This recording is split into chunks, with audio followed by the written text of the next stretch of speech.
is full of doubt.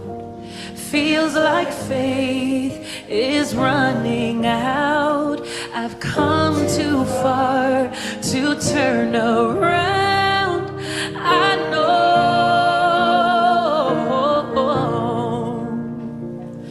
God will work it out.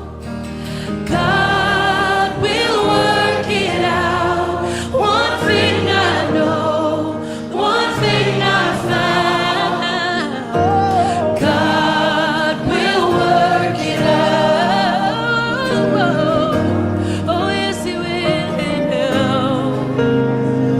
Oh, things are coming together.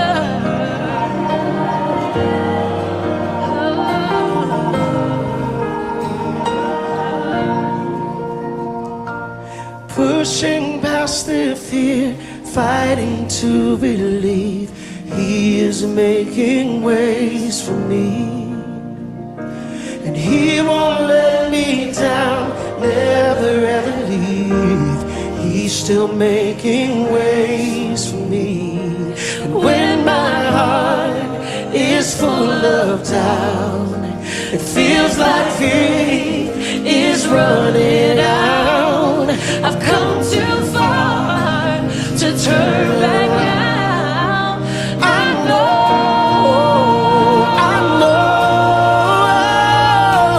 God will work it out. God will work it out. One thing I know, one thing I found.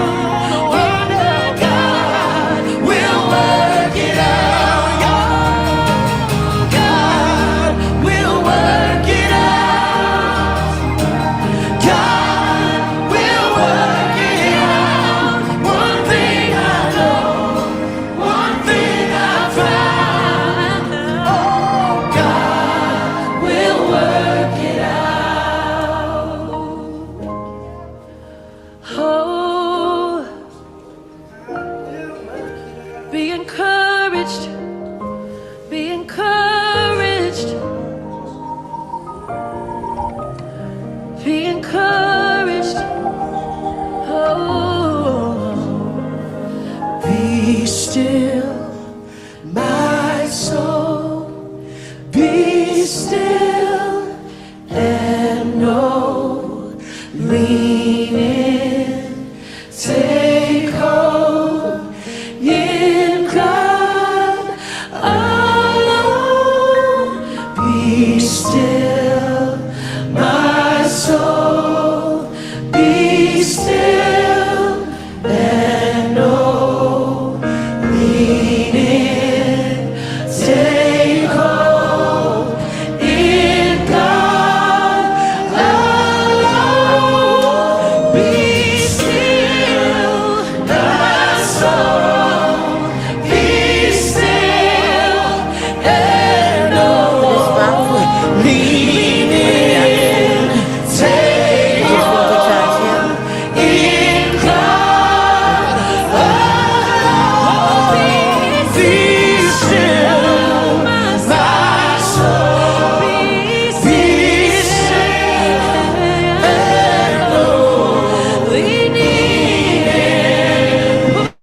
All right. Good night, good night, good night, good night, everyone. Welcome back to another of our Sunday night health. I'm excited to be here. We have quite a lot to cover, and we're going to be making a lot of jumps between the screens. So make sure that you guys are excited as I am. And let me know, guys, in the chat. Let me know in the chat where you guys are signing in from. I always like to give you guys a local shout out and make sure that you guys feel special, feel honored to be here. That being said, my name is Jason Craig, also Coach Jason, and we are coming to you from the Evesham Sda Church right here in the beautiful island of St. Vincent and the Grenadines. And every Sunday night, we are here proclaiming the third angel's message, the health message. We are here proclaiming the right arm of the gospel, and we do it through the health message. So let me jump in the chat. Let me give some shout outs. Love to make my people feel welcome. And we have Onika from Grenada and from Trinidad. Denique from Toronto. Wow, I think that's the first time we have somebody from Toronto on. Great to have you. Angela Craig Phillip from Trinidad. Excellent. We got Jocelyn from the lovely island of Bakwe was there last week. Just passing through, spending a few hours there. That was fun. And right, so we got everybody jumping on. Lovely, lovely, lovely. Excited to have you all. So that being said, let's kick this thing off.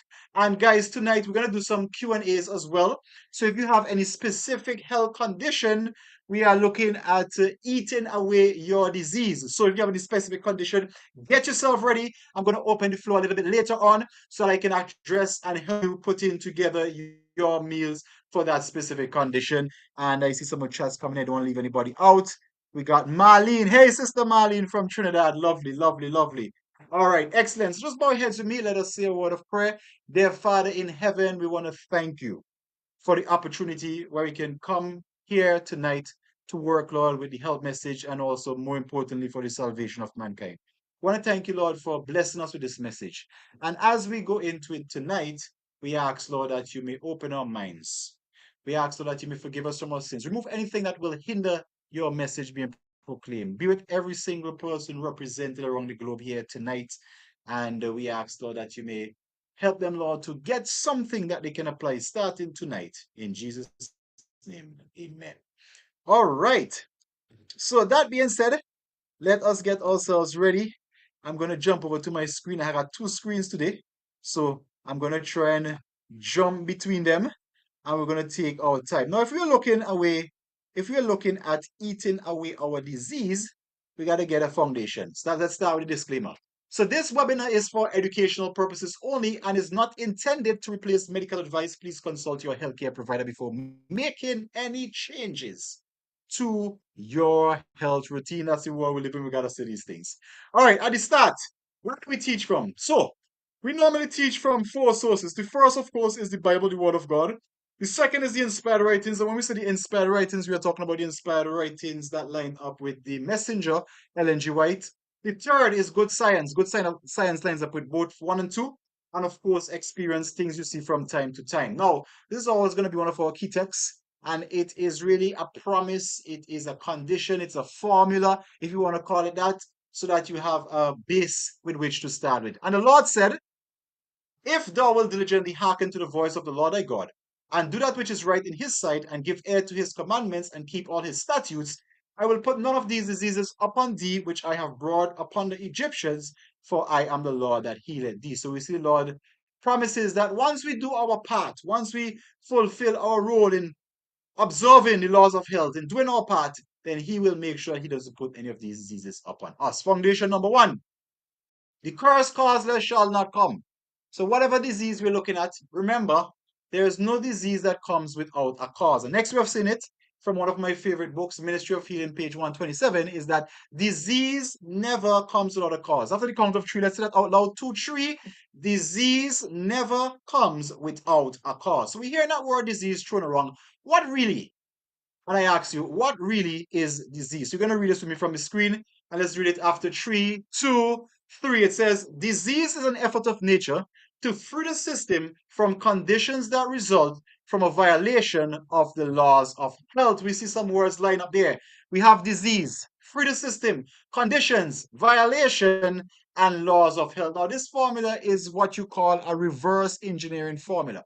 So it shows you from the effect and it works back to the cause. What is the effect? Disease. How did that disease come? It says that disease came, no problem, Monica, that disease came because the system was trying to free itself.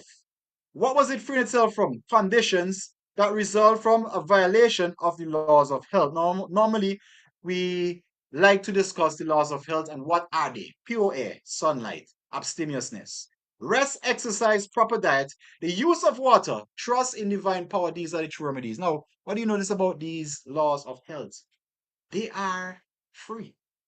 Most of them are free, and there are a few that are inexpensive. Pure air, you don't have to pay for that. Sunlight is outside every day. Temperance, that's something you can practice. Rest, available to all. Exercise, if you want to do it from home, that's free. If you want to go to the gym, there's a small membership. Proper diet, the food we eat. The use of water, trust in divine power. So these are the laws of health. Now, what are we talking about tonight? Tonight we are going to eat away our disease. So if you're going to eat our disease, we need to start with some foundation principles. There are some things we need to understand when it comes to eating. And so let me jump again here. As I tell you, I'm going to be jumping between slides quite a lot here tonight. So get yourself ready. And we're going to be talking about menu planning and food combination. Now, basic principles got to be laid down. And we find the first one in Genesis 1:21. You see, whenever most of you are watching me on your smartphones or on your laptop, that smartphone, that laptop came with a owner's manual or owner's handbook, whatever you want to call it. In that handbook gives you a prescription. It also gives you specific instructions on how to operate your device so that you can get the most out of it. It tells you what current should be used, what should not be used. It tells you how to care for the screen. It tells you if certain things happen, what actions should be taken. And listen, as long as you follow that prescription, come on now, we are going to get the most out of it. Now, I'm not sure what your belief system is, but I believe that human beings were created, not evolved from some small life form that seems to have halted its progress of evolution because it doesn't seem like we have changed much in the last so much of 1,000 years. So maybe we missed the boat there. But I believe that we were created. And so if we were created, it means that we also have a creator. And that creator would also have to give us some sort of a owner's manual and a owner's handbook so that we know how to care for this living machinery called the body. Now, because we are looking at eating away your disease, of course, we're going to look on the chapter in that handbook that talks about eating. So let us start from the beginning. And God said, Behold, I have given you every herb bearing seed which is upon the face of all the earth, and every tree in which is the fruit of a tree yielding seed, to you it shall be for meat. So, there are two kinds of food that the human being was originally designed to eat. It says every herb bearing seed. The next way I put it that herbs that bear seed. Okay. And there's the next one, the fruit of a tree yielding seeds. That's our fruits, and the herb bearing seed will be our grains, our vegetables, and also we have our nuts there. To you it shall be for meat. That word meat means nourishment. That should be a sustenance. Right? Lovely. So we have a certain prescription that was handed out there. Now, of course, we do not live in a perfect world and sin entered. So, just like your phone, from time to time, you would get a message from iOS or you would get one from Android saying, update is available. Why they update the system from time to time? Because there are different bugs that affect your device. And so the manufacturer will put certain things in place, we call them updates, to be able to counteract, or it may be a case where persons report faults, and so they put certain updates to do that. Now, the fault that was here in our creation, of course, was sin. We're all familiar with the story. And so the body was not functioning as it was designed to, meaning that, first of all, we were never meant to be sick and die. But because of sin, Bible says what? The wages of sin is death.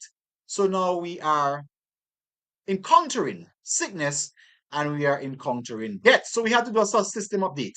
So we find it in Genesis 3:18. It says, Thorns also and thistles shall it bring forth to thee, and thou shalt eat the herb of the field, in the sweat of thy face thou shalt eat bread.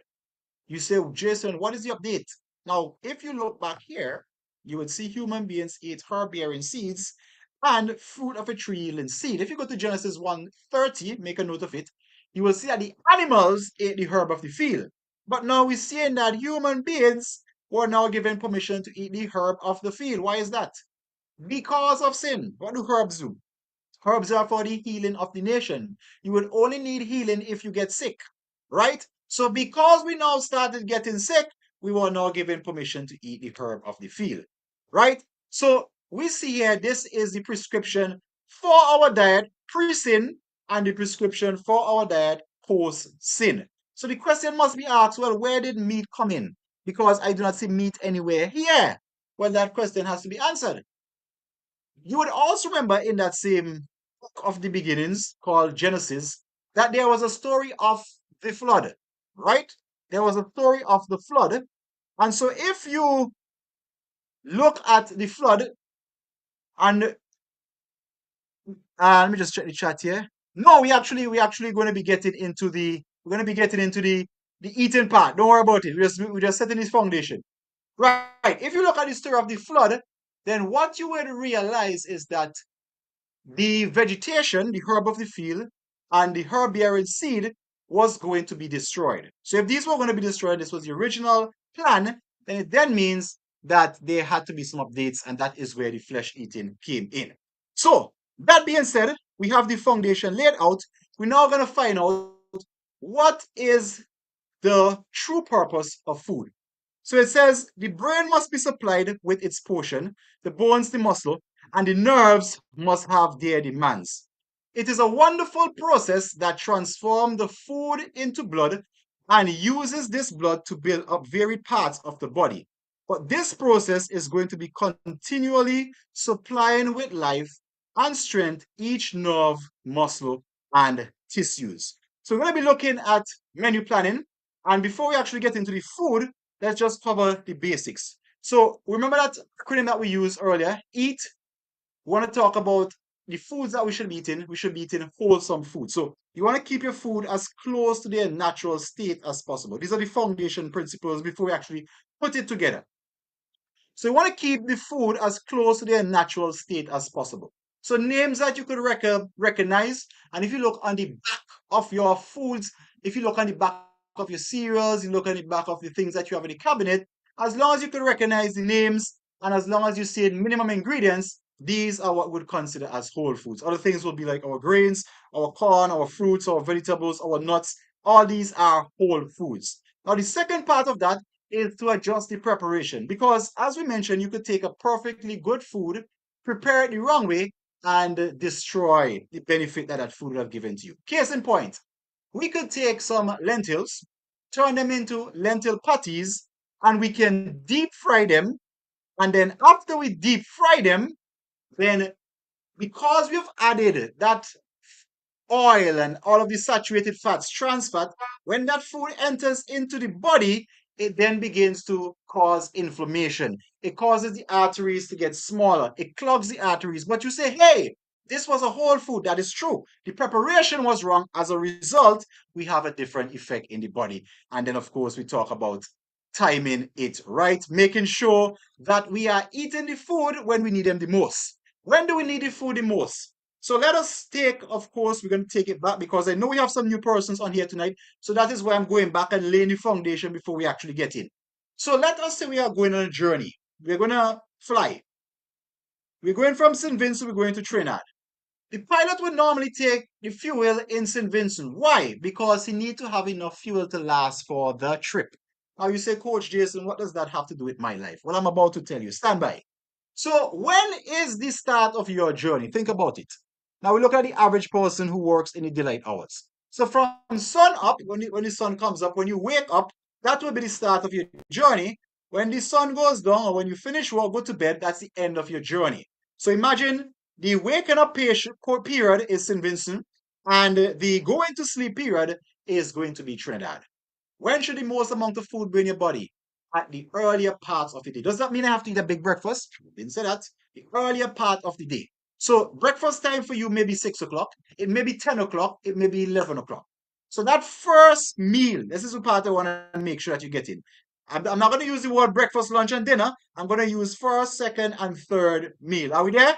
Lovely. So that first meal, whatever time it is, that should be your largest meal because that is what your body is going to pull the nutrients from to take you throughout the day. That last meal, which is at the conclusion of your day, should be your smallest meal because it's just really enough to recharge and take you through the night. Now, if you spin that angle around, what you will find, lower body fat, especially in the stomach area. You're also going to find indigestion. You're going to find acid reflux. You're going to find all of these conditions coming on, and also you're going to get a disruptive sleep, which could lead to higher cortisol levels, which could also lead to high insulin levels, And so you have a snowball effect. If it makes sense, put a 1 in the chat and we're moving right along. Lovely. So we're taking our time and we're going to build this thing, right? We're going to take our time and we're going to build this thing out. Lovely. Now, you have heard that, if you feel a little hungry between, you should snack, right? I'm sure most of us heard it. You're a little hungry, snack. Take a little snack out. Okay, I'm seeing the ones coming and you guys are amazing. Stick with me. I'll take you along with me as my traveling audience. Lovely. So, especially for diabetics, and this is one of the problems I normally encounter when working with diabetics. If you feel hungry, take a little snack. What is the problem with that? I don't see any. Weight loss. Eat every 3 to 4 hours to maintain a positive protein synthesis. Okay, there is a problem with that. What is the problem? Well, let's see. This was a study that was done on snacking. And for all of my snackers out there, I'm not hitting you. I'm just going to show you the studies, right? So, what they found, they took 6 persons. How much persons did I say? 6 persons. And they started observing the rate at which the food left the stomach. So, person number 1 had a normal breakfast. In fact, all of them had a normal breakfast. 2 hours later, he had no snack. The result, the stomach emptied in 4.5 hours. Now, I want you to pay attention to this number. 4.5 hours. In fact, let me just swing back here and let me see if I can find it. Let's see if I could find that lovely slide. Okay, I'm not finding it. So don't worry about it. I will come back to that. So they took these 6 persons and gave them breakfast. Person number 1, he had no snack. 2 hours later, results in 4.5 hours, his stomach was empty. In how much hours? 4.5. Keep that note in your mind. Person number 2, 2 hours later, they gave him an ice cream cone. Results. After 6 hours, they still had residue of food sitting in the stomach. Okay?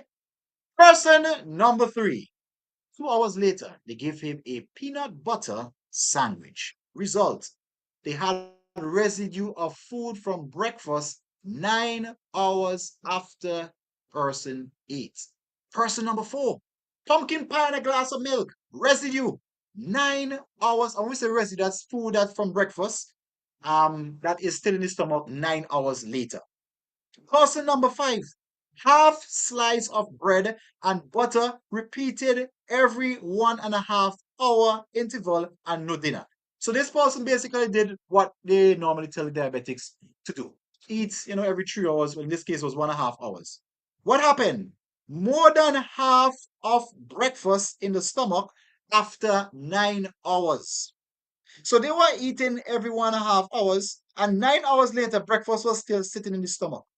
Person number 6, 2 hours later, twice in the morning and twice in the afternoon, they had a bit of chocolate candy. I knock in the chocolate. Take your time now. Guess what happened? 13.5 hours later, more than 1/2 of the morning meal was still in the stomach. We're going to let that sit in a bit. Why am I mentioning this? Now let's bring it home. If you want to take food and you put it, what is the average temperature? In fact, wherever you guys are represented from, tell me what is your average summer temperature in degrees Celsius. If you don't know this is degrees Celsius, just put Fahrenheit to do the calculation. Tell me what is the average temperature in St. Vincent right here. How hot does it get in a day? Somebody drop it in the chat. Those in Toronto, those in Trinidad, those in Grenada. Put it in the chat, those on YouTube. What is the average temperature? You can make a wild guess. Just make a wild guess. In fact, let me see if I have my weather board here that will give me an idea of what it is today. Okay, so I'm not seeing it, but in St. Vincent, I know for sure we'll get up to about 31, 32, sometimes 30 degrees Celsius on a hot day. Right? Okay. So let's say, for the purpose of this discussion, that we took our breakfast and we see some things coming in the chat. Let's see what we have here. 28, that was Trinidad today. Okay, that's the high. 28. Okay, lovely. We took our breakfast this morning and we put it out in the sun at 28 degrees Celsius and left it there all day. What would happen to that food at the end of the day? Type it in the chat for me. What would happen to that food at the end of the day? Let's say we did some oats. We put it out there, or some cornmeal porridge. We put it out there. We left it in the sun for the entire day. What would happen to it by evening time? Or worse, next morning? What would happen to it? Put it in the chat. Let's see the chat. That is correct. It is going to be spoiled. Excuse me 1 second. Right, it's going to be spoiled. Right, lovely. Now, anybody knows what is the average temperature of the body? Does anyone know what is the average body temperature? So it varies from parts to parts. On average, it gets up, and let me make sure I have this quoted right? It gets up to about 37 degrees. So if you have food sitting in your stomach at 37 degrees Celsius for 4 hours, for 9 hours, for 13 and a half hours, what do you think is happening to that food in your stomach? The exact same thing that happens to the food that you left outside at 28 degrees Celsius. It is going to spoil. And when things spoil, they let off toxins, and these toxins get inside of your blood and they circle throughout your body. And they also give you stomach aches, as he said. Right? So that is the reason that we don't recommend snacking in between, because this is how your body works. Last in, first digested. So if you had breakfast, your body starts working on breakfast. Now, notice the emptying time, 4.5 hours, which means the digestion will be finished in about 3.5 to 4 hours, right? And so, if you have food in your stomach, and 2 hours later, let's go for the typical school schedule, especially for our young children with delicate stomachs. They ate breakfast, they go to school, 8 o'clock. 7 o'clock, they eat breakfast. 10:30, 3.5 hours later, they go for snack. What the stomach does, it pauses digestion for breakfast and it starts to work on the snack. Then 2 hours later, or 1.5 hours later, 12 o'clock, they go for lunch. The breakfast still paused. The snack now being paused, it's working on lunch. Then they have an evening snack at 2:30. Breakfast, snack one, lunch, pause, we're working on snack number two. Then they go and eat dinner at 5, 6, 7. They pause all first 4 meals and now we're working on dinner. That's how your system works, right? So that is why you need to give your system sufficient time to have breaks between so that it can finish its work, get some rest and recovery time, and then resume the digestion process, right? So now we're building. Now let us go over to our plate. Whatever the disease is, this is going to be the basic plate, right? What about a 1-year-old? That is a good question. Very good question. So, in a 1-year-old's case, I love this question. What is the format of food they're eating? What are they consuming? Generally speaking, from 0 to 12 months, they are still consuming, hopefully. By the way, in case you didn't know, you should be feeding a baby breast milk up to 6 months, right? If you want a baby to have proper immune system, minimum of 6 months, that baby should be breastfeeding. If not, they are going to be deficient and their immune system is going to be weaker if you wean them off earlier. Point to note. Right, mostly milk. What is milk? Liquid. Liquid digests a lot faster than solid food. So it means that instead of just 3 to 4 hours digestion time, their digestion time would be a lot faster. Additionally, the baby is in a growing phase, which means their demand for energy would tend to be higher, which also means that their utilization of food would also be higher, and they could tend to accept a higher than normal quantity. But that being said, as they start to get older, and we're talking now 3, 5 years old, you still want to wean them off and make sure they're following this pattern, right? Which means that when you put the morning meal, you should make sure there's something substantial that will hold them until the midday meal, something substantial that will hold them until the evening meal, right? Hope that answers that question. Lovely. So now we're going to take our time. I'm going to look at this diagram here, and I want to kind of show you guys what this should look like. So we're going to take our plate and we're going to divide that plate up a little bit. And this is how you're going to put your meals together. This is something I actually use right here in Fitma. So I'm going to give you guys right from the cream of the crop. So you're getting the best of the best right here. Lovely. So we call it the Fitma plate. And for the purpose of this is something I always like to encourage. Yes, I mentioned that the best lifestyle should be, in terms of food, the original food was a plant-based food, right? But I do realize everybody is not plant-based. So I'm going to meet you where you are. I'm going to take our time. We're going to build from here. So this is your starting place. If you're dealing with high blood pressure, PCOS, fibroids, diabetes, acid reflux, any disease, this is your starting place right here. I'm going to list out the different nuances so that whatever disease you're dealing with, you will know how to make the changes. So this is your plate. You take your plate and you divide your plate in half. Let's start right there. Now, half your plate should be fruits or vegetables. Coach Jason, what is a fruit? What is a vegetable? Somebody give it to me in the chat. What is a fruit? What is the difference between a fruit and a vegetable? Let me see who's been paying attention over the last few weeks.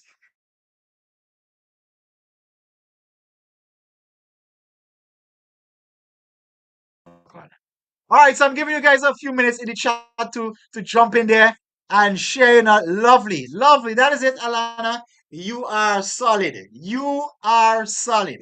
Fruits have seeds inside. Vegetables are parts of a plant. Let's break it down.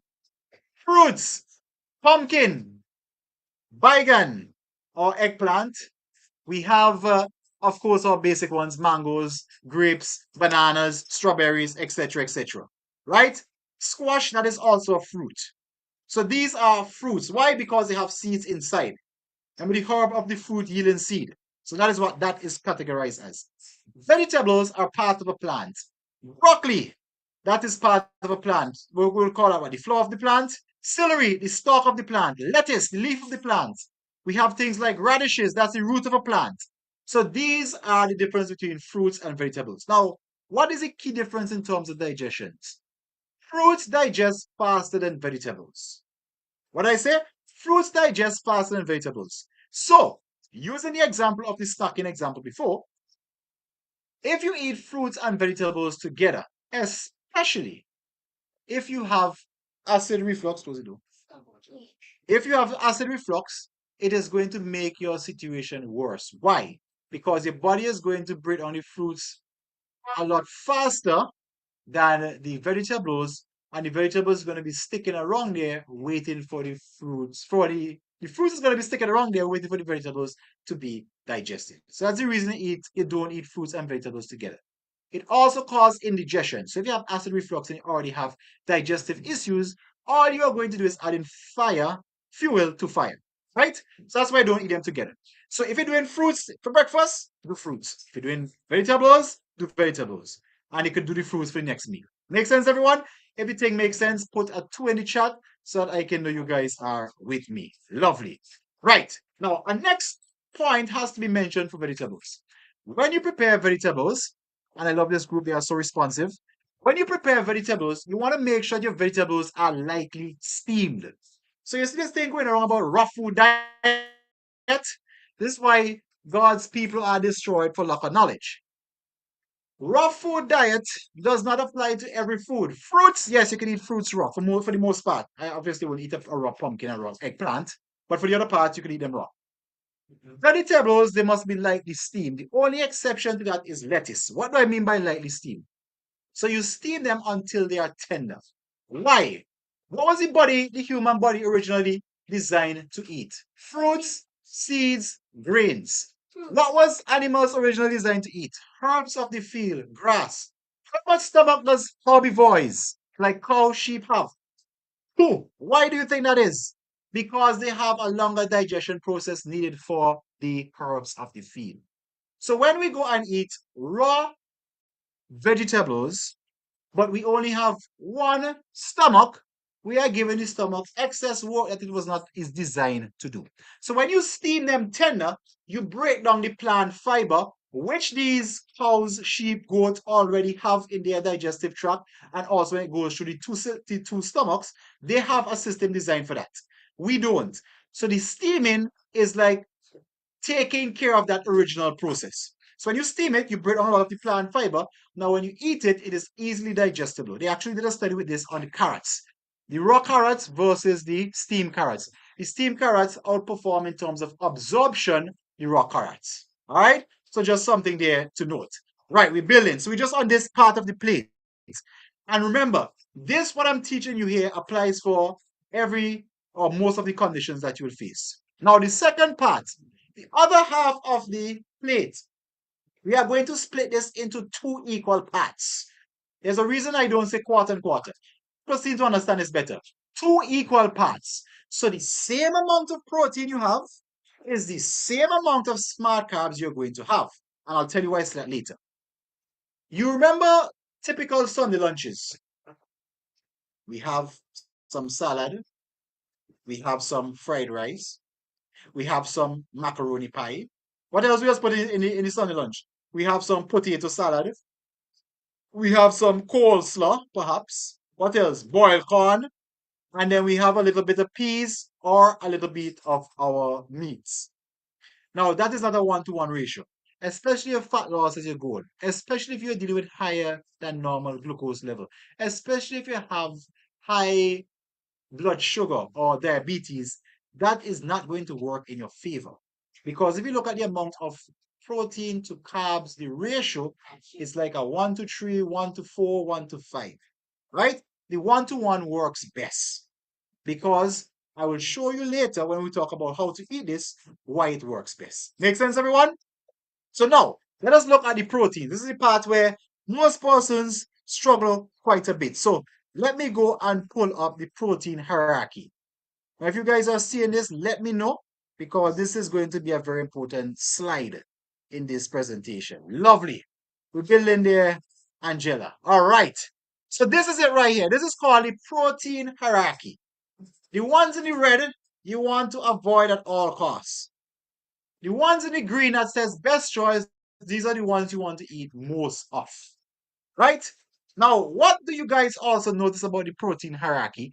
And I will explain like this. In terms of the amount of processing versus the amount of whole foods. What do you notice in the protein hierarchy? In terms of the eat. Right. What you would notice is that those in the red are the highly processed proteins. Those in the green are whole foods, things that you could identify in nature. So this protein hierarchy was built with that in mind. Now, why do we say avoid these? So these are the ones you're going to avoid. Pork, bacon, anything that comes from animal. Pork, bacon, ham, pork sausages, pork chops, pork ribs, shrimp, lobster, crab, shellfish. Now, this is, as somebody asked earlier, is this a Bible class? Not a Bible class. But let's put it this way. We're talking about the original creation. And if you look at the original creation, God had a list of foods that were best for mankind, and he also had a list of foods that mankind should avoid. Now, the other argument you normally hear is that this is an Adventist or this is a Jewish thing. Now, let me ask you this. When you read this story, and I want you to do it for me, when you read this story of the ark, there was explicit instructions given to Noah. One of those instructions were the animals that are clean by 7. The animals that are unclean, they will go into the ark 2 by 2. So when you see this picture with all the animals going in 2 by 2, that is not true. The clean animals went in by 7. Now let me ask you something. At the period when this story was written in Genesis, when Noah was around, was there a Jewish nation established as yet? Yes or no? Type it in the chat. Was there a Jewish nation established as yet? Gone quiet. All right. So the answer is no. There was no Jewish nation. There was actually no religious group established in the Bible at that time. So if that is the case, how could it be that the foods that are clean and unclean, could it be a kosher thing when that group wasn't even established? There wasn't even an Israelite group as yet. It means that these prescriptions was there from the beginning. So Noah already knew what clean and unclean animals were. If he didn't have a Torah, how would he have known if that knowledge wasn't passed on before? So it means that this thing of clean and unclean is something that was there from the beginning. And because he's a God and he changes not, it means that it's something that will be continued right down to the end. So just as they were clean in the Old Testament, it is still unclean in the New Testament and down to our time. Right? Now I will do a specific talk on pork because that requires a whole seminar, but I'll just do it we'll just go through this thing and take our time. So that's level 1. We want to avoid those. Shellfish, of course, it's found in the same part where we could go into that later. Now, level 2 says occasional. Why do I say occasional? Guys, we live in a real world. Ideally, yes, it happens to me as well. I would like to eat whole foods every single day, 7 days a week, 24 hours a day. But sometimes it gets stuck in a situation. You get in a case where you're traveling, perhaps, or your kitchen cabinet empty, and that is all that is available. So, in a case like that, I'm not going to tell you to starve when you have things in there that could be for nourishment. Not the best, but that is just what is available. You have to work with that. So, these are occasional. So, these will be like our processed meats, our deli meats, our corned beef, our hot dogs. Now, the reason why we limit these type of proteins for emergencies only, I'm not sure if you guys realize this and if you've been following the news, but are you guys aware that they are now doing lab grown meat and that the FDA, if it hasn't approved it as yet, is in the process of approving it by the great Bill Gates, of course, once it comes in that his name comes up. So they are going lab, they're making these meats in the labs now. Additionally, things like deli meats, things like ground meats, you are not sure what part of the animal or what else is grounded up in there. So if I can't see the shape of the meat, I don't want it. Right? So this is why we avoid these. Additionally, things like hot dogs and so forth, they contain something called nitrates. Nitrates are known to elevate blood pressure levels. So this is why when you only put in somebody on a reverse blood pressure protocol, we would have them eliminate these. Because if I'm telling them to eat them occasionally, even in their case, like somebody has high blood pressure, I'll tell them to just eliminate it. I won't even tell them to eat it occasionally because it is going to be working against the protocol. I'll be giving them things to bring the pressure down, but these will be triggering back up the pressure. Right? Lovely. So now we have the level 3, and these are supplemental proteins. And that's why I'm taking my time with this. Supplemental means this will be used in addition to your base diet. So, for example, I know we have some fit Mars on here. When we're on a weight loss protocol, there are certain protein targets we hit for. So you get to the end of the day and you haven't hit your protein target, that might be a good place to throw in a supplemental protein shake or a protein bar to get you up to that number. But these are supplements, these work in addition with the core, right? And then now we have the level 4, and I split in two. This is for persons who are non-plant based. These are the ones you're going to stick with. Now, if you look at, you can identify all of these. Chicken breast, part of a chicken, chicken thigh, turkey, snapper, tuna, salmon, eggs, lean beef, lamb. Right? Now, for persons with cancer, and this is where I'm going to start to become a little bit more picky. For persons with these following disease, which diseases? Let me tell you them. Fibroids. I'm hitting that one right in the head one time because I'm getting a lot of that coming in right now. High blood pressure, cancer, diabetes. Do your best. What did I say? Do your best to limit. I would even go to the step of saying eliminate these out of your diet if you want relief. Fibroids feeds off meat. So if you are dealing with fibroids and eating a lot of meat, it's only going to get bigger and bigger and bigger and bigger. Cancer. Now, let me give you a case in point. I was speaking to a client. She has a relative who has cancer. So we're talking about the protocol. And one of the first things the doctor told her is to come off meat. Normally, they tell them to come off red meat. But the doctor who is treating her for cancer told her to come off meat. My question is, why wait until then? So it means that there is something in the meat that can trigger and augment cancer. Now, everybody has cancer cells in them, they are just kept in check. When they go rogue and they start expanding, that is when you will develop stage 1, stage 2, stage 3, etc., stage 4 cancer. So, why feed these potential enemies? Or wait until they have manifested their dominance to start cutting back? You see my point? Right. So everybody else, you will be fine, and I'll tell you guys a hack that you could use. Now, of course, this is the best choice, sticking to plant-based whole foods. How much of you have ever heard about the blue zones? Now, the blue zones are part of the world where persons tend to live very long. They have a lot of centurions, and they also have the lowest incidence of diseases like cardiovascular, diabetes, etc. So the Mediterranean is one I know offhand. Loma Linda is also one. I was there last year. That is also one of the blue zones. And what they realize in the blue zones, one is that they tend to have a high whole food diet. And in case of Loma Linda, most of the persons they are vegetarians. Now, if you look at American stats, American has some of the highest stats of lifestyle diseases. So things like high blood pressure, heart disease, diabetes, etc. But we have a state right in the, well, not a state, a city right in the US where that is not the case. And the only difference is they are eating more of a plant-based lifestyle. Right? So there is some merit to this, so to speak. Now, for those of you who eat meat, let me give you the hack that I normally give persons. Of course, it must be on record that I told you that as much as possible, try to limit or start leaning towards a plant base. I know that will take time, that will take transition. But while you are transitioning, this is something I always recommend. Whenever you put animal proteins on your plate, also put the plant proteins. Why? Let me tell you why. High blood pressure, fibroids, diabetes, these are the ones I know of the bad heart disease, high cholesterol, right? There is something that helps all of these conditions. And that something is found in food. And that something is only found in plant foods. Mhm. That something is called fiber. Ladies dealing with estrogen dominance, hormone imbalance. What is fiber? Fiber is something that is only found in plant foods. Now, what fiber is, it comes in two forms. There is the soluble and there's the insoluble.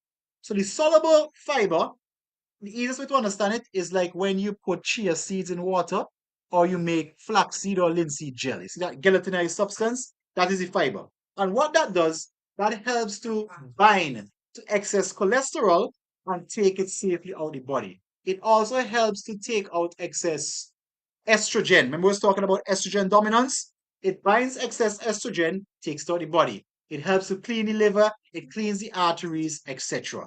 My high blood pressure clients, guess what beans have in them? They have something in them called L-arginine. Now, what is L-arginine? You don't need to know the name, you just need to know what it does. So, what L-arginine does, it causes, simplified, your blood vessels to expand. So, you see that blood pressure medication normally give you, what they are medications that will either lower the volume of fluids in your body or they will cause your blood vessels to dilate. Now, you don't need a blood pressure medication for that. If you just eat beans, beans have the same thing. They cause your blood vessels to dilate. Why does the blood pressure go up? I'm going to hold this up, right? If you take a hose and you squeeze the tip, what happens to the pressure? It goes out with more force. If you lift your finger off the tip, the pressure falls down. So lifting the finger off the tip is like taking the blood vessels that are tight and rigid and the pressure in them is going very hard and just relaxing it. When you eat beans, that happens inside your body, which is why I tell you, if you are still eating plants, if you're still eating animal foods, always add beans to it. The beans is going to add the fiber, is going to help with the L-arginine, which is going to help to improve your blood sugar, improve your blood vessels, etc., etc. All right. And next thing it has is insoluble fiber. Now, insoluble fiber, think of it like some little dudes inside of your digestive system from the time you eat going down, and with a scrubbing brush and the scrubbing off your digestive tract going down. So, colon cancer. Now, if you look at persons who eat a lot of meat, especially don't add any plant foods to it, they tend to have a high incidence of colon cancer, especially red meat. Why? Because the meat just sits in the colon and petrifies and rots, and the toxins just oozes back right into that area. But what the fiber does, it scrubs it out. Like when you take a good 7-day cleanse, for those of you who have ever used a 7-day cleanse, it scrubs it out and pushes it out your body. So it's always keeping your body moving with proper gut motility. So typically, everybody should be using the bathroom at least once to twice per day. If you're not using the bathroom once to twice per day, you probably need to bump up your fiber. That is number one. Now, the other part I'm going to get, because I'll take my time with this, the other part I'm going to get, too much whenever I eat beans, I get in gas. Does that happen to anyone? Just give me a 20 chat. If that happens to you, just give me a 20 chat. Whenever I eat beans, I get in gas. Let me see if that happens to anyone here. So maybe it doesn't happen to anyone here. But if that happens to anyone let me see here. Okay, some persons jump on. Right. All that means is that the digestive enzymes inside of your stomach are not enough to break down the protein fiber that is coming into the beans. Here's a simple fix. Take a pencil, take a pen, write it down. You're going to go into the pharmacy. and you're going to look for something called digestive enzymes and probiotics. What did I say? Digestive enzymes and probiotics. Most of them have them in two. If you have the gut relief, that has both of them in it. Now, what that does, the digestive enzymes, like the names suggest, these are digestive enzymes responsible for breaking down protein, carbohydrates, and fats. So when the food comes in, it goes into it and it helps to break it down, and so you don't have all of that gas effect. The probiotics now would help to repopulate the healthy bacteria inside of your stomach and inside of your entire GI tract. So that would again help with that flatulence, that excess gas that you have after eating beans and things like this. All right. The reason you don't get it with meat because meat doesn't have any fiber. Also, something I forgot to mention, the beans have fiber which the good bacteria feed on. So by giving them beans, you are feeding the good bacteria. The good bacteria helps to keep the bad bacteria at bay, and it helps to keep your GI tract, it helps to keep your gut health proper, which helps with the estrogen for all ladies, helps with the hormonal balance for both ladies and men. So you have all of the benefits going there. All right? Make sense? We're talking with gas. Lovely. So that is the protein hierarchy. Now, let us go back because we got to make sure that we stick on schedule. Got to try and keep this thing half an hour. If I need to do part two next week, that's perfectly fine. So that is our protein. Now, the carbohydrates, again, we have a chart for that. Let me see if I can put it up here real quick. And just like we have the hierarchy for proteins, we also have a hierarchy for our carbohydrates. Let me see if I find it. Here we go. And you guys are seeing it. Right. Same principle applies. It goes from extremely processed to little to no processing. So these ones, these are what they call extremely processed carbohydrates. So we're looking at things like donuts, cookies, cakes, candies, sweets, pastries, chips, ice cream, sugary drinks, soft drinks, margarine, processed fatty meats, fast food, etc. These ones you want to limit. Now, the reason I didn't put avoid only comes back to my same point. I do realize life happens. You go out sometimes for a birthday party, somebody have an event, you go to a wedding, this happens. I'm not going to tell you be like a loner in the corner with your bowl of salad, right? Because you have a new issue to deal with. So there are times for this. There's a time and place. But this is things that should be on the bottom. There should be only occasionally on the days when you're going out and having some event like that. Right? Now, occasional, these are moderately processed carbohydrates. So things like white bread. Yes, I put white bread there because I know all of you never eat whole wheat bread. So I'm going to give you occasional. This is how I like to coach, right? So even though I'm teaching tonight, I still like to bring in the coaching perspective. As a coach, your goal is to lead people from where they are to where they need to be. People do not care how much you know until they know how much you care. These were two fundamental principles that was taught to me as I did coaching. And so I realized that there are persons at different level of their health journey. Ideally, yes, I would like everybody to eat whole foods all the time. I would like them to eat the greens, the healthy proteins, the healthy carbohydrates. But that's not the reality. And until I could bridge them or show them how to get from where they are to where they need to be, all of the knowledge that I share on this platform tonight will be of no benefit to you. So I prefer to take my time, give you gradual steps, and start to move you in the right direction. Because if I get you moving, it's easier to keep you going. If I can't get you off the starting block, it's hard to get you to the ending point. Right? Make sense, everyone? If the thing makes sense, give me a 5 in the chat. So that is why you're finding my like, wait, this fellow a medical missionary. How is he talking about white bread? He talking about meat and so forth. No. I want to take that hard stance up. Don't eat meat or I go into hell. No, why wouldn't say that? Because I do realize that persons need to be taught transformation takes time. I didn't just wake up one morning and started eating whole food plant-based. I didn't just wake up one morning and started exercise. It took me time to get the message, hear it over and over, apply it piece by piece by piece until where I am today. So I expect the same thing for you. There are persons who make the switch one shot. There are other persons I'm catering for everyone. So this is the reason if you wondered how come my slides have meat and things on them, that is the reason why. Right? So I should probably record this and put it as a disclaimer when we share a disclaimer earlier. So like when the old school medical missionaries come on and say, hey, look, you have meat on the slide. We could put that right there. Right, Sister Roxy? We're taking our time, we're building this thing. So occasional, White rice, pasta, breakfast cereals, crackers. These are things that you can eat occasionally, right? Occasional. The reason we say limit them and keep them occasional is because these tend to be low on fiber. And let me just make the transition again. If you're eating white bread, very good. You start a starting place. The first thing you're going to start to do is to cut down the amount of slices. You're on white bread, we're still on white bread. Eventually now, we're going to try to transition to whole grain bread, right? And that is how we're going to take our time. So we meet you where you are, reduce the quantity, and then make the transition. So that's the pattern, right? So if you're on white bread, just reduce the quantity for now. Eventually work you up to whole wheat bread. If you don't like whole wheat bread, what I find, people who don't like whole wheat bread, there are other types of grains. So apart from whole wheat, there are other things like there's like aramath, there's chickpea flour. So they just start experimenting with other flours. And if you bake your own bread, even better, start tuning things like oats flour, start tuning things like your seeds and all of these things until you find a taste that you can acquire, right? So you limit these, and because they're low on fiber, they tend to it's easier for you to overeat, right? Now the cream of the crop, best choices.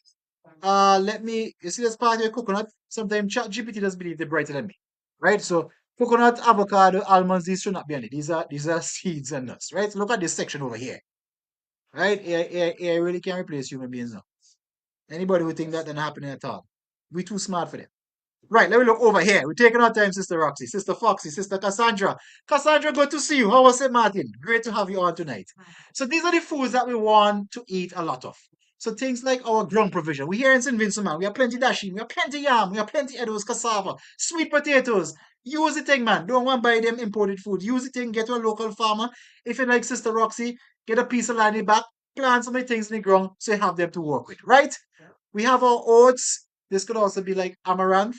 I hope I have that name right. Quinoa. These are some things that you can use. Whole fruits. These are also carbohydrates. Whole grain bread, green fig, pumpkin, corn, whole grain wraps, brown rice, quinoa. Now, the key thing with all of these is that they are high in fiber. We already know the benefits of fiber, but fiber also has something that is very beneficial. It helps to keep you full longer. Other thing with fiber, this is sweet pen. Pay attention to this one. Diabetes, fibroids, high cholesterol. These will benefit you, especially with diabetics. Fiber dampens the effect of blood sugar spikes. So let me give you a case in point.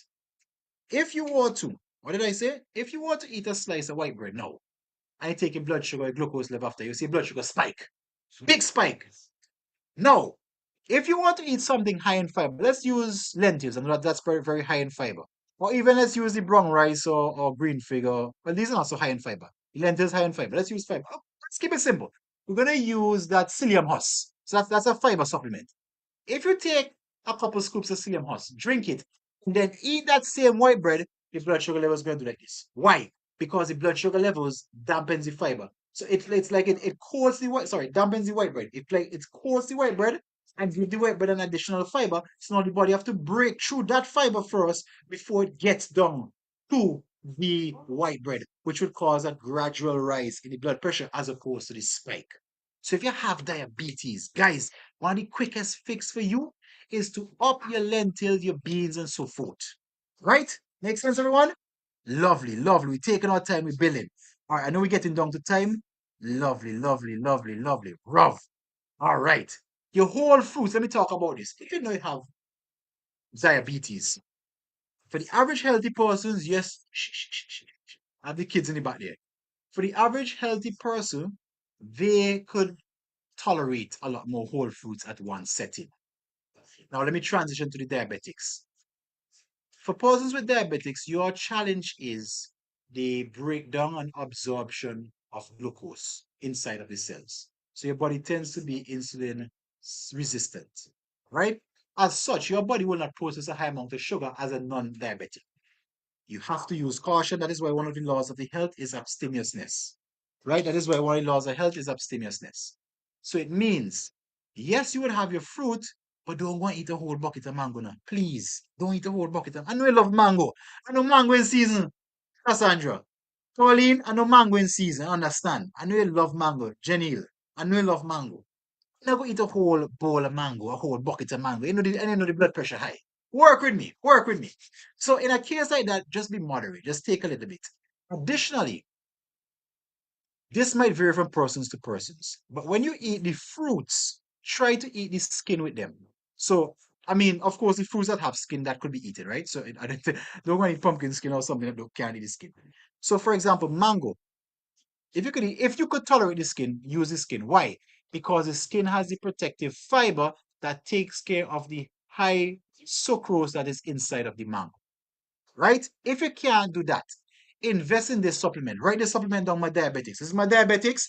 This is my ladies with estrogen dominance. So estrogen dominance could manifest itself in fibroids. So write this supplement down. This is also for my men with hormonal imbalance. Write this down. This is for my people with cholesterol. It's called psyllium husk.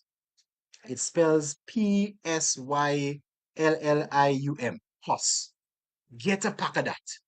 When you're going to eat your carbs, just make sure and try in some water, drink it down before.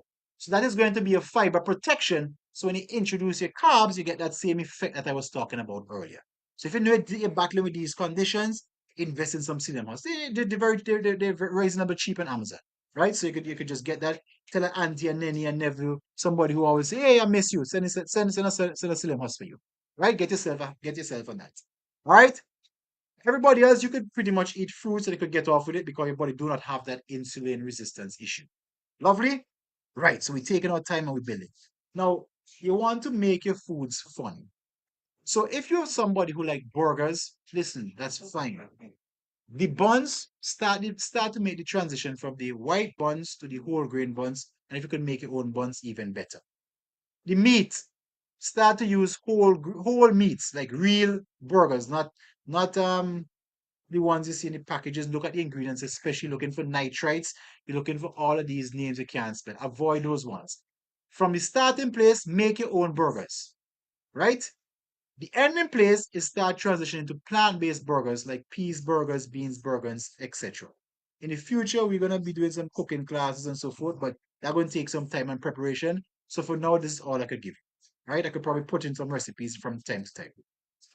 So that way, you're still having your burger, you're eating it in a very fun and healthful way, and you don't have to make a massive change. I'm gonna tell you, go eat a whole bowl of salad like you're some rabbit. Still eat your burgers, but just make sure the ingredients now are ingredients that will complement you. I always say there's no such thing as bad foods, there are only bad ingredients. So technically, burgers, pizzas, and so not bad now. Because I have seen plant-based pizzas, I've seen whole grain pizzas with natural cheese, natural toppings, etc. And those do wonders for you.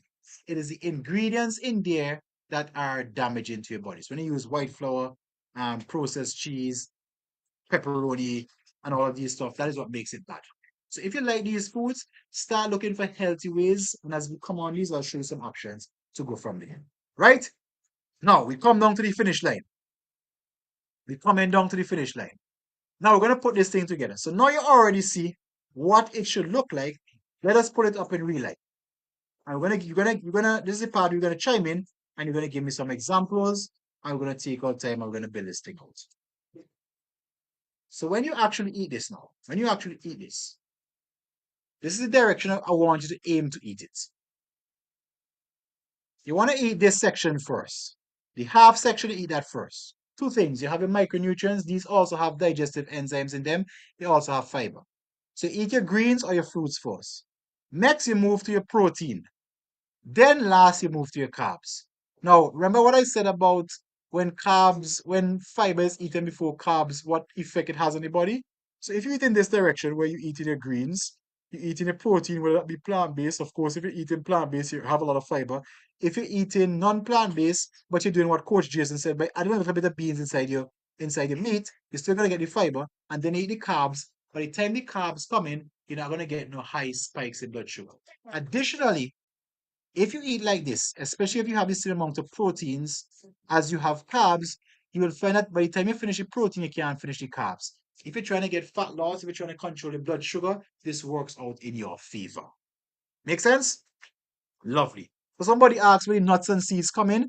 At the end of the meal, you can have the nuts and seeds. You could also sprinkle them over your seeds. You could also sprinkle them over your meals, and you can go from there. So now let's take our time. And let's just do three quick examples. By the way, anybody have any questions before we do the examples? Anybody have any questions or any specific conditions they want me to address that I did not address already? Any questions? Let me just make sure I cover that, right? Okay. So no questions. Let's look at breakfast. So a couple of persons whom you choose. Well, everybody could probably do it. Drop in the chat for me what you had for breakfast this morning. And what I'm gonna do, I'm gonna show you how, if it's perfect, we leave it. If there's improvements, I'll show you using this chart how we can improve it. So just drop for me some breakfast. I just need some menus to work with for this example. So just drop that in there for me. So while you're dropping, let me just answer a question that just came in. How do we get rid of bad bacteria? The answer to that, Mali, you never get rid of bad bacteria. You're never going to get rid of all the bad bacteria in your body, right? Now, how it works in your body is that there is a ratio of bad to good bacteria. Typically, the good bacteria tends to outweigh the bad bacteria. So the good bacteria keeps them in check. When you have things like yeast infection, candida overgrowth, parasite infestation, is when the bad bacteria, or in this case parasites, overwhelm in terms of population the amount of good bacteria. So when you have that, of course, you have a bigger army, they're going to win the fight, right? Now, there are things that you can do to augment your good bacteria ratio, which would be things like probiotics. And when you look at probiotics, you want to look at the ones that have in the billions. So you want to look for things that says whatever billion CFU, right? You're looking for that. Additionally, just a simple note, keep your probiotics refrigerated. You would extend their life because probiotics are actually live bacteria. So you keep them refrigerated. Okay? And the last point I'll add with this, do not take probiotics the same time you're taking other herbs that can damage them. Let me give you the name of the herbs. Golden seal, oregano oil. Let me see if I missed anything. Okay, those are two I remember right off the bat. Golden seal and oregano oil. These are natural antibiotics. So, which means if you take golden seal and probiotics together, they are going to kill all the good bacteria in the probiotics. So, take them 3 hours away from each other. So, if you're using golden seal right now for whatever the case is of oregano oil, make sure the probiotics comes in 3 hours after or 3 hours before, right? And that will help with bringing back up the ratio of the good bacteria. For the parasite, of course, use a good parasite cleanse and use one that kills the parasite at all stages. So there are herbs that will kill the parasite as larvae. There are herbs that will kill the parasite as eggs. And there are herbs that will kill the parasites as full grown. There are also herbs, thanks Jocelyn. By the way, why am I not seeing the breakfast coming? Nobody had breakfast today? Come, give me some breakfast, lunch, and then I'm trying to talk this thing out so that you guys could populate the chat for me. I need these to work with. Right. And there are herbs that will kill the parasite or dislodge them. Let me give you some examples.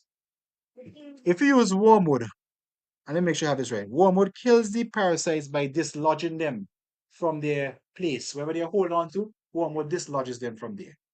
But if you have parasite eggs, wormwood doesn't address that directly. Right? So give me lunch, Cassandra. If you didn't have breakfast, put lunch. I need one breakfast, or I need two breakfasts, two lunches, and two dinners. Right? So wormwood would not kill a egg of a parasite or an embryo. Now you have things like black walnut, which I believe that one addresses the larvae, and then what is it? Clove addresses the eggs. So when you take a parasite cleanse, you want to make sure you take a parasite cleanse complex that has black walnut, it has clove, and it has wormwood. So you will kill the parasite at all stages. Now, if you ever use the parasite cleanse from Fitma, we have, I think it's 17 herbs in there, including all of those three to make sure that happens. All right, so just something I want to put in there. Okay, so nobody in this chat had breakfast, lunch, and dinner tonight. Okay. All right, so let me take our time now. Jocelyn, wheat bread, fried plantain, cup of tea. Let's go there. So wheat bread, we're gonna put that in which category? Which category the wheat bread is gonna go in? Follow me in the chat. Where is the wheat bread gonna go? Which category in this plate? Veggies, proteins, or carbohydrates? Based on what we just learned. That is correct. Carbohydrates. The plantain, where is that gonna go? Veggies or fruits, protein or carbohydrates. Let me see here. Lovely, lovely. Okay, all the foods now coming in. Right. So the plantain will be over here in this section in the fruits. And the only thing I'm not seeing is the protein. So let me just go back and look at it again. And a cup of tea. Right? This is a typical Caribbean breakfast. Nothing is wrong with that. But the only thing I'll add, Justin, is some protein. So two things you could do for me. The whole wheat bread, that is fine. I will cover this section. The protein, you will use the protein of your choice. You could use plant-based, you could use non-plant-based, depending on where you are. You could use a combination of both. And then the fruits, if you have plantain, that's fine. If you want to add some of fruits to make up this quantity here, you can do that. But in terms, you have 2 out of the 3. All you will adjust right now is the amount you have. So if you're doing high blood sugar, then I wouldn't suggest you do plenty plantain. You would probably add a different fruit, something that is low in glycemic. So something like cucumbers, right? Tomatoes, I'll probably use that to fill up the rest of this if you're doing high blood sugar. The protein, you choose the one that works best for you and make sure that it is a whole food and you put it here and you will be solid. Right? Thank you very much, Jocelyn. Appreciate that. Sister Roxy, bush tea, cinnamon and ginger. So one helps with the stomach, one helps with the blood sugar, salt, biscuit, oat, and bran. So let's go with that, cinnamon and ginger. So the bush tea, that is just water, which is excellent. We need that. The salt biscuit, that is going to go in the carbohydrates. So all we need, Sister Roxy, is something to fill the fruits or vegetables and the protein. So you could probably do salt biscuit. You could do some lentil patties, or if you're not there yet, you could do sardine or tuna, right? Those two could go here, that'll be the protein. And then your vegetables, if you want to vegetables, you could do salad, or you could do things like your tomatoes, your cucumbers, and maybe a mango, whatever fruit you have available there. And then you'll be solid. All right? Looking good, looking good. You are working with me now. Maybe you didn't hear me the first time. All right, lunch. Lentil soup with edibles and banana and active greens. Alana trying to confuse me here tonight. Okay, lentils, protein. Very good. Lentil soup has to be there. We had that lentil with edibles and green banana. So edibles and green banana. Now this is a tricky one. Well, let me put it this way. She don't have indigestion. I know that because Nolan. If you have indigestion, I want to do the edibles and the banana. Why? Edibles is going to be the carbohydrates, right? Actually, let me make sure I have that. No, no, correct. You're going right. You're going right. So right. We have the lentils. You have the edibles, which will fall on the smart carbs, which will be here, and the banana. Right. That's what I was thinking. Right. The banana is actually a fruit. So let me make sure you don't have any greens in there. Active greens. Okay. You know what, Alana? For the purpose of this discussion, we just keep it simple. So the edibles, that is going to be a carbohydrates. The beans, lentils, that's going to be a protein. The active greens, that is a supplement that has green concentrate enough to last you for the day. That is a supplement that will cover this section over here. So if you have active greens in the day, 1 or 2 sachets, you cover your greens for the day. Right? So that is just a supplement. Hers was a little bit more advanced, but that's fine. Cassandra, veggie rice, kingfish, coleslaw, plantain. So like a typical Sunday lunch buy. Kingfish, protein. Veggie rice, carbohydrates. Now, keep something in mind. As I'm showing you this, when you start to put your plates together, make sure that the protein and the carbohydrates is matching, right? Make sure the amount of protein you have matches the amount of carbohydrates you have, or vice versa, right? The coleslaw, for the purpose of this, I'll consider it as your vegetables, but typically coleslaw is loaded with mayonnaise and other things in there that may not be the most healthiest item. So I'll probably, except you're making your own mayonnaise, I will put you there as vegetables, or I'll opt more for a raw or steamed salad. Right? But nothing's wrong with coleslaw, especially if you know exactly what is inside. Right? Lovely. Now we come in. Gee, everybody just wake up. Jasmine rice, vegetables, saltfish cooked with coconut oil for breakfast. Rice, vegetables, and saltfish. Okay, right. So that will cover here. The saltfish will cover over here. And then let's see here. So the only thing I can't see how much quantities you have, but I'm showing you on the picture so you'll know how to adjust it. Right? The only thing I'll mention for you with the saltfish, if you do rice and saltfish, I could tell you right off the bat, the protein to carbohydrate ratio is not going to be the same. You tend to have a few pieces of saltfish in the rice. Additionally, if you're dealing with hypertension, saltfish might not be the best option, right? In fact, I'll put hypertension and diabetes in there. That might not be the best option. But if you want to have, you work with what I have, right? So in this case, what I will do, I'll probably add some more proteins just to get the proteins up. And for ladies over 40, listen, I'm going to beat this. In fact, anybody over 40, I'm going to beat this protein drum from now until we're done. Make sure you get enough protein because every single day of your life, After 30, your body naturally starts to lose muscle. It's a natural process. Worse if you're not strength training, and even worse if you're not eating protein. So it's going to happen faster. Now, when your muscle goes down, guess what else goes down? Your metabolism goes down. It's easier for you to gain fat. Your hormones don't perform as good. Your blood sugar doesn't balance well. So if you want to balance your blood sugar, make your hormones better, burn more fat, make sure and keep your muscle mass or build them bigger. And don't worry, ladies, you're not going to get big like a man. The only way you can get that is if you're on steroids or none of you on steroids. Right? So make sure you're strength training. Make sure every meal you have your protein in there. I'm going to beat this drum from now until next year. Don't worry. Make sure you have your protein in there. That is going to help to keep that muscle fiber and it's going to help to make your metabolism a lot better and balance your blood sugar. You know who should lift weights too?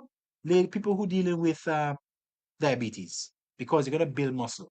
Muscle is like a big sponge that takes all the excess glucose out of your bloodstream, right? So let me just read a couple more. Fried eggs with tomatoes, fried plantains and sardines. That's a full power on, power pack protein breakfast there. You have the fruits, which is the fried plantains and tomatoes.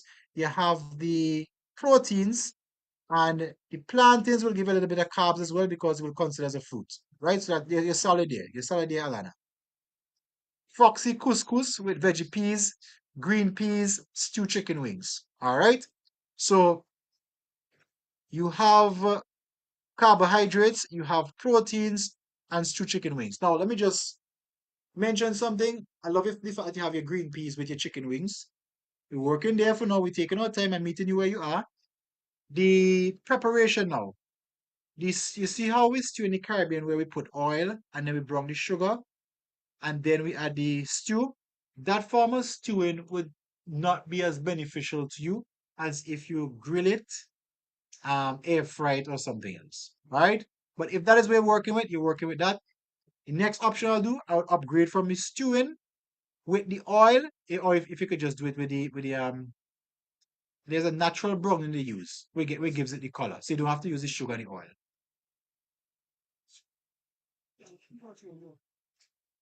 Give me one.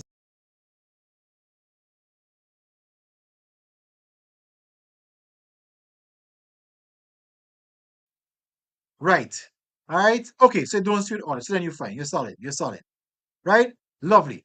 So I got quite a view of what you guys ate. Now the only thing I leave you with is the portion sizes. So your first meal, make sure those are your biggest meals. Your last meals before going to sleep, make sure those are your smallest meals and that they're eaten 3 to 4 hours before bedtime, typically 3 hours. So if you go to bed by 10 o'clock, which you should, your last meal should be finished by 7 o'clock, right? So that's 7 o'clock. Make sure you don't eat by 7 o'clock. That will be your last meal. That will give you 3 hours from there to 10 o'clock to help with the digestion. Now, was the information helpful tonight? Did you guys learn quite a lot? Do you have some place now that you could begin? Something that stuck out to you that you could probably start working with? Doesn't have to be everything. If that is the case, just give me just give me a one in the chat. Right? Give me one in the chat. Give me one in the chat. Let me make sure the information was clear. You guys understood.